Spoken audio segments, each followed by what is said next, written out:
Big TV digital breaking news చూస్తున్నాము మనం present Bharat Pakistan మధ్య యుద్ధం ఎక్కడైతే జరుగుతూ ఉందో ప్రెజెంట్ యుద్ధం వద్దు సేవ్ పాకిస్తాన్ అంటుంది పార్లమెంట్ సభలో మన ఎంపీల ఏడుపులు ఇక్కడి వరకు వినిపిస్తూ ఉన్నాయి సో ప్రెజెంట్ దానికి సంబంధించినటువంటి బ్రేకింగ్ అందుతోంది మనకు ఎక్కడైతే యుద్ధం జరుగుతుందో ఇండియా దాడులు ఆపేలా లేదని చెప్తూ ఉంది ప్రధానికి ఒకవైపు విజ్ఞప్తి చేస్తోంది పార్లమెంట్ సభ్యులు యుద్ధం వద్దు సేవ్ పాకిస్తాన్ అంటూ యుద్ధంపై పాకిస్తాన్లో వణుకు పుడుతున్నట్లుగా మనకి అర్థమవుతుంది ఒకవైపు ఒక్కటే రోజు అంటే వైమానిక దళంతోనే ఇంత బొమ్మలెత్తిపోతున్నారు అంటే పాకిస్తాన్ మనం చూస్తూ ఉన్నాము స్క్రీన్ మీద కనిపిస్తోంది డిజిటల్ స్క్రీన్ మీద పాకిస్తాన్ యుద్ధం వద్దు అని చెప్పి వేడుకుంటున్నటువంటి దృశ్యాలు మనకి కనిపిస్తూ ఉన్నాయి భారత్ నుంచి అల్లానే మనని రక్షించాలి భారత్ ఇక్కడితో ఆపేలా లేదు భారత్ దగ్గర ఉన్నటువంటి బలగం అంతా కూడా వేరు అని చెప్పి అక్కడ కనిపిస్తోంది మనకు పాక్లోని 9 ప్రాంతాల్లో భారత్ ఏదైతే మన డ్రోన్లు జెట్లు ఇవన్నీ చేస్తూ ఉన్నాయో ఇండియా దాడులు ఆపేలా అయితే కనిపించట్లేదు అని చెప్పి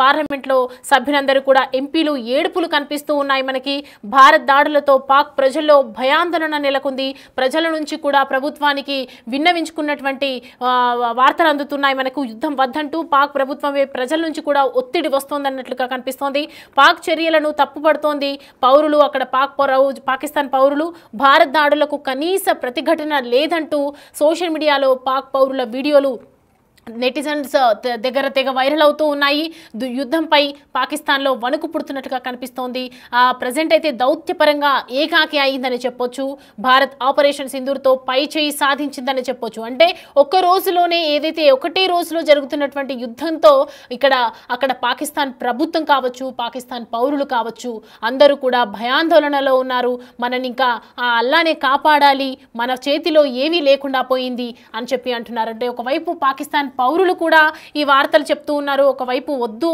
అని ఒత్తిడి తెస్తున్నప్పటికీ కూడా పాకిస్తాన్ ఆగటం లేదు పాకిస్తాన్ ఆర్మీ తీవ్రంగా ప్రయత్నాలు చేస్తూనే ఉంది మరోవైపు ఒకవైపు ఎక్కడైతే మేజర్స్ కానివ్వండి అప్పుడు ప్రజెంట్ యుద్ధం జరగబోతోంది అని ఎప్పుడైతే సూచికలు వచ్చాయో అప్పుడు కూడా పాకిస్తాన్ ఆర్మీ మొత్తం కూడా 12 నుంచి 1300 మంది రిజైన్ చేయటము 300 మంది మేజర్స్ కూడా రిజైన్ చేయటం జరిగింది అయినప్పటికీ కూడా పాకిస్తాన్ యుద్ధంలో పాల్గొంటూనే ఉంది మరి భారత్ చేస్తున్నటువంటి ప్రతి దాడులకు పాకిస్తాన్ వణుకు పుడుతుందని తెలుస్తోంది మనకు ప్రెజెంట్ పార్లమెంట్ సభలో ఉన్నటువంటి కొన్ని బైట్స్ ఉన్నాయి మనం అదొకసారి చూద్దాం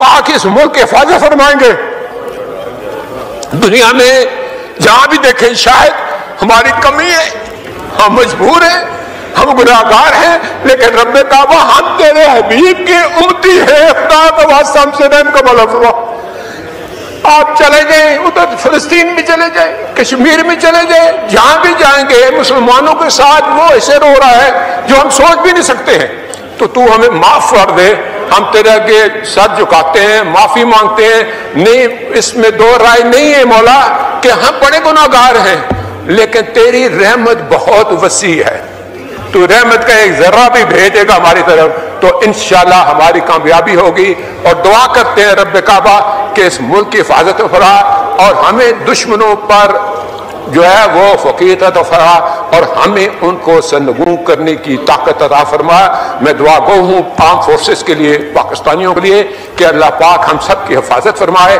और अल्लाह पाक इस मुल्क की हिफाजत फरमाएंगे दुनिया में जहां भी देखें शायद हमारी कमी है हम मजबूर हैं हम गुनाहगार हैं लेकिन रब काबा हम तेरे हबीब के उम्मती है खुदा का वास्ता हमसे रहम का भला फरमा आप चले जाएं उधर फिलिस्तीन भी चले जाएं कश्मीर में चले जाएं जहां भी जाएंगे मुसलमानों के साथ वो ऐसे रो रहा है जो हम सोच भी नहीं सकते हैं तो तू हमें माफ कर दे हम तेरे आगे सर झुकाते हैं माफी मांगते हैं नहीं इसमें दो राय नहीं है मौला कि हम बड़े गुनाहगार हैं लेकिन तेरी रहमत बहुत वसी है तू रहमत का एक जर्रा भी भेजेगा हमारी तरफ तो इंशाल्लाह हमारी कामयाबी होगी और दुआ करते हैं रब काबा कि इस मुल्क की हिफाजत फरा और हमें दुश्मनों पर जो है वो फकीर अता फरमा और हमें उनको सरनगू करने की ताकत अता फरमाए।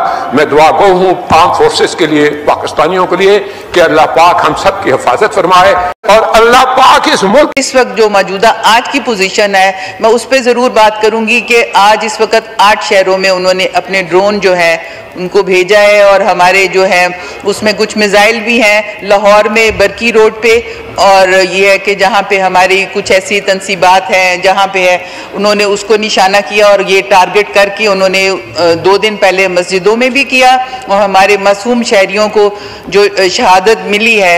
लेकिन हिंदुस्तान एक प्लान के साथ कर रहा है। मैं समझती हूँ कि हमें भी अपने लोगों को वो जो पैनिक इतना कर रहे हैं उसके लिए हमें कोई ऐसा डिसीजन लेना चाहिए कि हमारे लोग, क्योंकि एक मैसेज होता है कि लाहौर में जैसे बरकी में 2 गिरे हैं, इसी तरह कराची में मलीर एरिया है, डिफरेंट जो जगहों पे सरगोदा है, सियालकोट है, बहुत सारी जगहों को उन्होंने टारगेट किया है।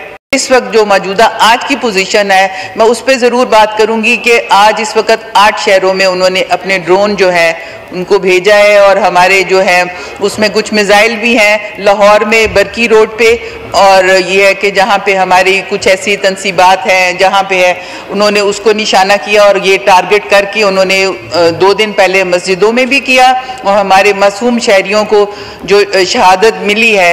लेकिन हिंदुस्तान एक प्लान के साथ कर रहा है। मैं समझती हूँ कि हमें भी अपने लोगों को वो जो पैनिक इतना कर रहे हैं उसके लिए हमें कोई ऐसा डिसीजन लेना चाहिए कि हमारे लोग, क्योंकि एक मैसेज होता है कि लाहौर में जैसे बरकी में 2 गिरे हैं, इसी तरह कराची में मलीर एरिया है, डिफरेंट जो जगहों पे सरगोदा है, सियालकोट है, बहुत सारी जगहों को उन्होंने टारगेट किया है।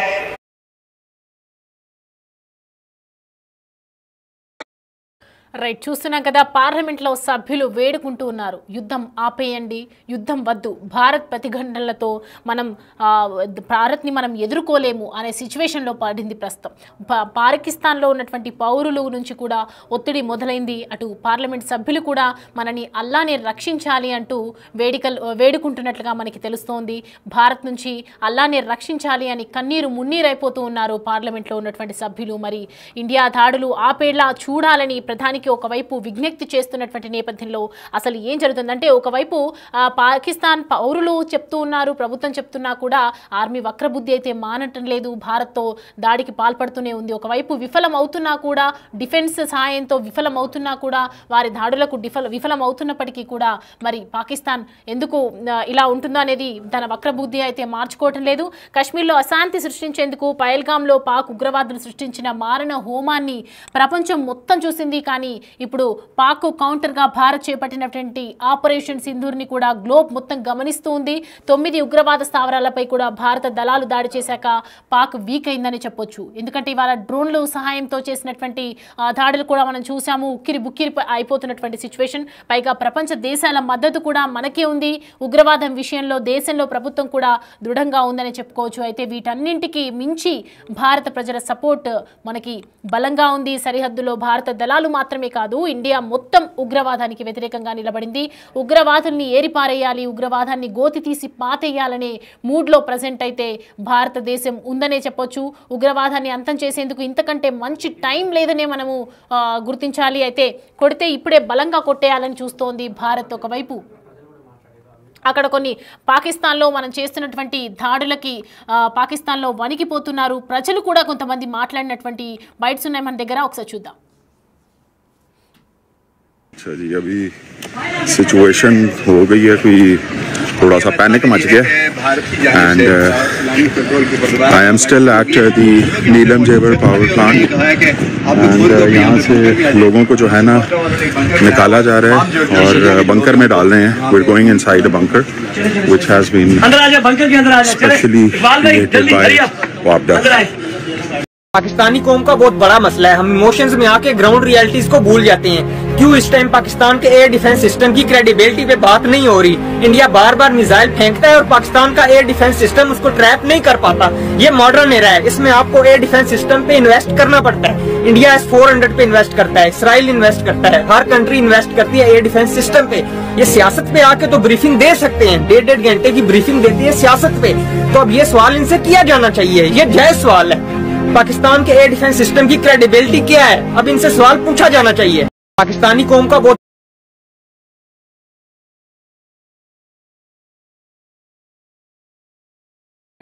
సామాన్య ప్రజలు పౌరులు కూడా చెప్తున్నటువంటి మాట, ఇకపై యుద్ధం ఆపేయాలి, మనము పాకిస్తాన్ని, మన దేశాన్ని మనమే ప్రేమించుకోవాలి, మన దేశాన్ని మనమే సేవ్ చేసుకోవాలి అని చెప్పి పౌరుల గోడు వినిపిస్తూ ఉన్నారు. పౌరులు చెప్తున్నటువంటి మాట మాత్రం ప్రజెంట్ అయితే ఆర్మీ ఉగ్రవాదులు వినే పొజిషన్లో అయితే లేనట్టుగా కనిపిస్తుంది. ఒకవైపు పార్లమెంట్ సభ్యులు వేడుకుంటున్నారు, మరోవైపు పాకిస్తాన్లో ఉన్నటువంటి పౌరులు కూడా వేడుకుంటూ ఉన్నారు. సో ప్రజెంట్ భారత్ చేస్తున్నటువంటి ఆపరేషన్ సింధూర్లో మరి పాకిస్తాన్ ఇలాంటి చర్యలు తీసుకోబోతోంది. ఒకవైపు పాకిస్తాన్లో వణుకు పుడుతున్నటువంటి సిచ్యువేషన్, ఎలాగో ఆపరేషన్ సింధూర్తో ఉగ్ర స్థావరాలపై స్ట్రైక్స్ కూడా జరిగాయి. అలాగే పాక్లోని డిఫెన్స్ సిస్టమ్ పైన మన ఆర్మీ దాడులు కూడా చేసింది. సరిహద్దుల్లో ఉద్రిక్తతలు ఎలాగో ఉన్నాయి కాబట్టి ఉగ్రవాదాన్ని నాశనం చేసేందుకే ఇదే మంచి సమయం అనే విశ్లేషణలు కూడా మనకి వినిపిస్తున్నటువంటి నేపథ్యంలో భారత్ చేస్తున్నటువంటి దాడులు, ప్రతి దాడులకు పాకిస్తాన్ ఉక్కిరి బిక్కిరి అయిపోతుందని చెప్పొచ్చు. అందువల్ల ఇప్పుడే పాక్ ఆక్రమిత కాశ్మీర్ని భారత్ కంట్రోల్లోకి తెచ్చుకోవాలనే డిమాండ్లు కూడా వస్తున్నాయి. ఎందుకంటే ఉగ్రవాద శిబిరాలన్నీ పిఓకే నుంచి ఆపరేట్ చేస్తోంది పాక్, ఉగ్రవాద కార్యకలాపాలని కూడా అక్కడి నుంచే నడుస్తున్నాయి. దీనికి సంబంధించి మరి పాకిస్తాన్ ఒకవైపు పౌరులు కూడా వేడుకుంటున్నారు, పార్లమెంట్ సభ్యులు కూడా వేడుకుంటున్నారు. మరి పాకిస్తాన్ వణికిపోతుందని మనకి అర్థమవుతోంది.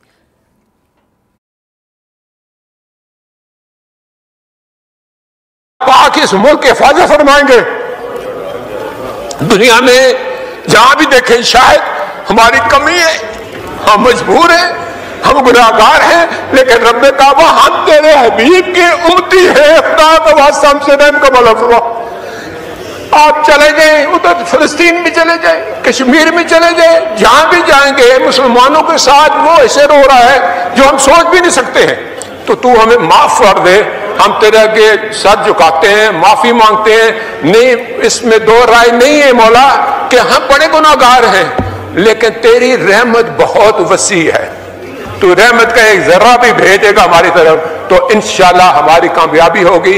और दुआ करते हैं रब काबा कि इस मुल्क की हिफाजत फरमा और हमें दुश्मनों पर जो है वो फकीर अता फरमा और हमें उनको सरनगू करने की ताकत अता फरमा। मैं दुआ गो हूँ आर्म फोर्सेस के लिए, पाकिस्तानियों के लिए कि अल्लाह पाक हम सब की हिफाजत फरमाए। और अल्लाह पाक इस वक्त जो मौजूदा आज की पोजीशन है, मैं उस पर जरूर बात करूंगी कि आज इस वक्त 8 शहरों में उन्होंने अपने ड्रोन जो है उनको भेजा है और हमारे जो है उसमें कुछ मिसाइल भी हैं लाहौर में बरकी रोड पे। और ये है कि जहाँ पे हमारी कुछ ऐसी तंसीबात हैं जहाँ पे है उन्होंने उसको निशाना किया और ये टारगेट करके उन्होंने 2 दिन पहले मस्जिदों में भी किया और हमारे मासूम शहरियों को जो शहादत मिली है।